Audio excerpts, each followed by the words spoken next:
ہر جنتی کو اپنا ایک قرآن ملنا ہے۔ پھر نبی علیہ السلام نے شاہ فرمایا کہ ایک درجے کے لوگ جنت میں دوسرے درجے کے لوگوں کو ایسے دیکھیں گے جیسے اس وقت ہم ستاروں کو دیکھتے ہیں۔ سورہ ہجر میں نا اللہ تعالیٰ نے جس مٹی کا ذکر کیا ہے آدم کو بنانے کے لیے، وہ والی مٹی کا بہت غور سے سمجھیں، وہ دنیا کی مٹی نہیں ہے۔ امیزنگلی سورہ کہف کے اندر بھی ذوالقرنین جس جگہ پہ گیا ہے وہاں پہ وہی لفظ استعمال کیا اللہ تعالیٰ نے کہ وہ جس مٹی کے پاس گیا ہے وہ کالے رنگ کی مٹی پہ۔ کچھ علماء نے یہ یہاں تک لکھ دیا کہ وہ شخص جس نے حضرت سلیمان کو قرآن پاک میں یہ کہا تھا کہ میں سبا کا تخت لے کے آتا ہوں، وہ دجال ہی تھا۔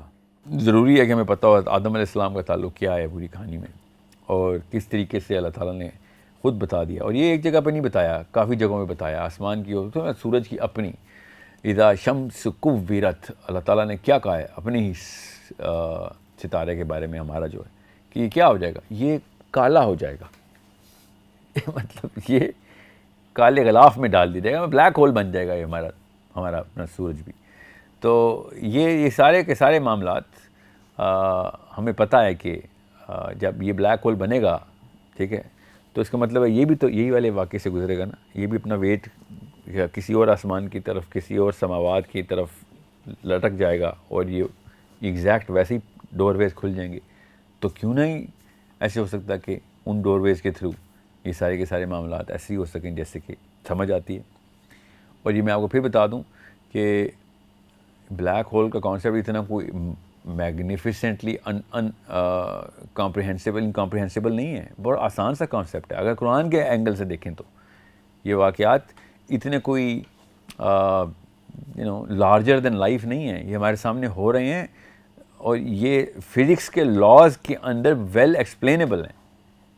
یہ سارے کے سارے معاملات دنیا میں کیے بھی جا سکتے ہیں، یہ لاز تھیوریٹیکلی یہ بتا رہے ہیں ہم۔ مثلا یہ جو جنت اور دوزخ ہیں، مثلا یہ اسی زمین کے ہی کوئی مقامات ہیں یا یہ کوئی اور جہان ہے؟ نہیں، یہ یا تو ان میں ٹائم اور اسپیس قرآن کی آیتوں کے تھرو تو ہمیں صاف پتہ چل گیا، حدیث تو بیش بہا ہیں اس پہ کہ جنت جو ہے نا، اور ایون جہنم بھی، یہ خاص آسمان کے سیارے ہیں، مطلب پورے گچھے ہیں، جیسے کانسٹلیشنز ہیں سیارے، جتنے انسانوں کو جتنی جنتیں ملنی ہیں وہ اس پورے کے پورے ریلم کے اندر، اس جہان کے اندر ایک ایک سیارہ۔ نبی اسلام کی حدیث ہے کہ جو آخری جنتی جہنم سے سزا پا کے جنت کی طرف جائے گا وہ آخری جنتی ہوگا، جو سب کے سب جنت میں جا چکے ہیں، جہنم میں بھی جو چھوٹے گناہ کرنے والے تھے سزائیں پا کے جا چکے ہیں۔ یہ آخری بندہ ہے جس کا نام یوحنا ہے، اس کے گناہ کافی تھے، یہ آخری بندہ تھا جس نے دوزخ سے ایگزٹ لے سکتا تھا، اس کے بعد جو بھی بچیں گے ان کو ایگزٹ ہی نہیں ملنا۔ یہ مطلب لویسٹ رینک آف جنتی ہے۔ جب یوحنا نکلے گا دوزخ سے اور اس کو جب جنت الاٹ ہوگی تو وہ اس کرے سے، ہماری اس پلانٹ ارتھ سے 13 گنا زیادہ بڑی ہوگی۔ اس کا مطلب ہے ہر جنتی کو اپنا ایک قرآن ملنا ہے، تو یہ پلانٹ ہی ہیں۔ پھر نبی علیہ السلام نے شاہ فرمایا کہ ایک درجے کے لوگ جنت میں دوسرے درجے کے لوگوں کو ایسے دیکھیں گے جیسے اس وقت ہم ستاروں کو دیکھتے ہیں۔ تو یہ صاف ظاہر ہو رہا ہے کہ وہ بھی کانسٹلیشن آف پلانٹس ہیں، کیونکہ ہمیں جوپیٹر کیسے نظر آتا ہے؟ ستارہ ہی نظر آتا ہے نا ابھی، ٹھیک ہے، مرکری، وینس، مارس، ہمیں ستارہ نظر آتا ہے۔ تو اس وقت بھی جنت میں اسی طریقے سے پورے ایک جہان کے اندر جنتی پھیلے ہوئے ہیں، اور ہر ایک کا اپنا اپنا ایک سسٹم ہے جس کے اندر وہ رہ رہا ہے۔ سو قرآن پاک میں اللہ تعالیٰ نے جنتیوں کے بارے میں کہا کہ آسمان جنتیوں کے لیے اپنے دروازے کھول دے گا، جب دنیا سے قبر سے نکلیں گے یہ لوگ تو جنتیوں کے لیے دروازے کھل جائیں گے، اور دوزخیوں کے لیے آسمان اپنے دروازے نہیں کھولے گا، ٹھیک ہے۔ پھر اللہ تعالیٰ نے یوم تبدل الارض غیر الارض کہا کہ وہ یہ زمین نہیں ہوگی جہاں پہ سارا واقعہ ہو رہا، اللہ تعالیٰ کسی اور ارض کو یہاں سے ریپلیس کریں گے، کیونکہ یہ والا پورا آسمان تو لپیٹا جا چکا ہے، پھر کچھ اور نظام چلے گا ادھر، کسی اور طریقے سے یہ سارے کے سارے لوگ ہم اس ڈیمنشن سے دوسری ڈیمنشن میں انٹر ہوں گے، جو قبر کی ڈیمنشن ہے۔ وہاں سے جب اٹھیں گے تو میدان ہی کچھ اور ہوگا، مطلب وہ ارض ہی کچھ اور ہوگی، وہ اللہ تعالیٰ اس کو ریپلیس کر چکے ہوں گے، ادھر تو تباہی مچ چکی ہونی ہے جو بھی ہونی ہے۔ اور مثلا اس کا بگننگ کا تعلق ایک انداز سے اینڈ سے بھی ہے۔ جی بگیننگ کا تو اسی لیے تو آپ سے کہا کہ اینڈ میں جو آخری آفت یاجوج ماجوج کی ہے وہ بھی ڈائریکٹ سورہ ہجر میں نا اللہ تعالیٰ نے جس مٹی کا ذکر کیا ہے آدم کو بنانے کے لیے، وہ والی مٹی کا بہت غور سے سمجھیں، وہ دنیا کی مٹی نہیں ہے۔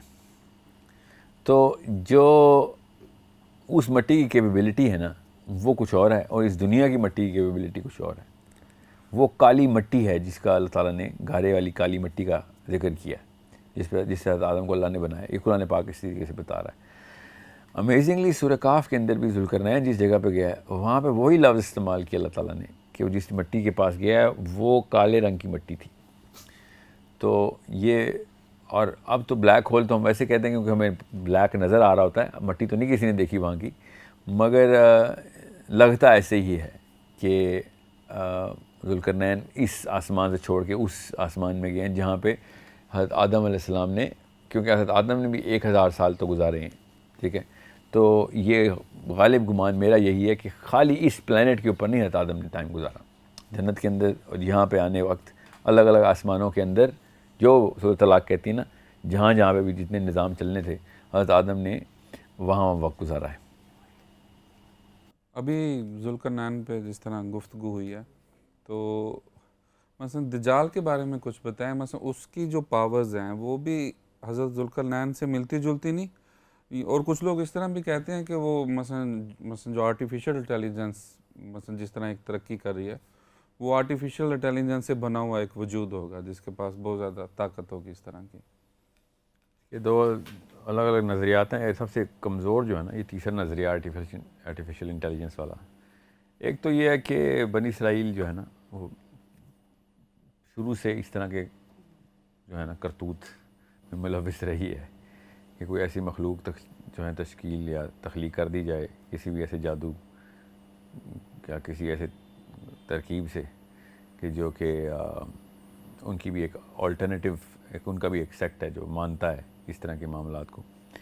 تو وہ فرعون کے پاس جو طاقتیں آتی تھیں یا آ چکی تھیں یا یہ جو سمجھتے ہیں کہ تھیں، اس کو ری انکارنیٹ کرنے کے لیے جو بھی کوششیں کی جائیں گی، وہ فار ایگزامپل اسی کا ڈی این اے اس کی ممی میں سے نکال کے اس کو دوبارہ سے کلون کیا جائے. کیونکہ جو قصے ان کے پاس ہیں فرعون کے وہ واقعی میں ایسے ہی ہیں کہ جو ایک اسپیشل قسم کی مخلوق تھی وہ، جو کہ ایک آلٹرنیٹیو ویو ہے. میرا اپنا ویو تو یہ نہیں ہے بہرحال، کیونکہ بنی اسرائیل کی ہسٹری بھری پڑی ہے. حضرت سلیمان کے دور سے، حضرت داؤد علیہ السلام کے دور سے حضرت سلیمان کے پاس کافی علماء کرام نے یہ لکھا بھی ہے کہ یہ جو سیکنڈ ٹیمپل بنا تھا حضرت سلیمان نے جو بنوایا تھا تو اس کے لیے کچھ شرائط رکھی تھیں. اور کچھ علماء نے یہ یہاں تک لکھ دیا ہے کہ وہ شخص جس نے حضرت سلیمان کو قرآن پاک میں یہ کہا تھا کہ میں سبا کا تخت لے کے آتا ہوں، وہ دجال ہی تھا. اور وہ جس نے ٹیمپل بنایا تھا وہ بھی دجال ہی تھا، کیونکہ اس کی شرط ہی ایسی رکھی تھی سلیمان نے کہ یہ محل تو بنے گا، یہ ٹیمپل تو بنے گا، مگر اس کی بننے کی آواز نہیں آنی چاہیے، ایک بھی کسی بھی چیز کی آواز نہیں آنی چاہیے. بڑی سخت شرط تھی، فزکس کے لاز کے اگینسٹ شرط تھی کہ کیسے آواز نہ آئے. پوری بلڈنگ تعمیر ہونی ہے تو آواز تو آئے گی، مگر اس نے یہ کام لے لیا تھا اپنے ذمے اور بغیر آواز کے ہی بلڈنگ بنائی تھی.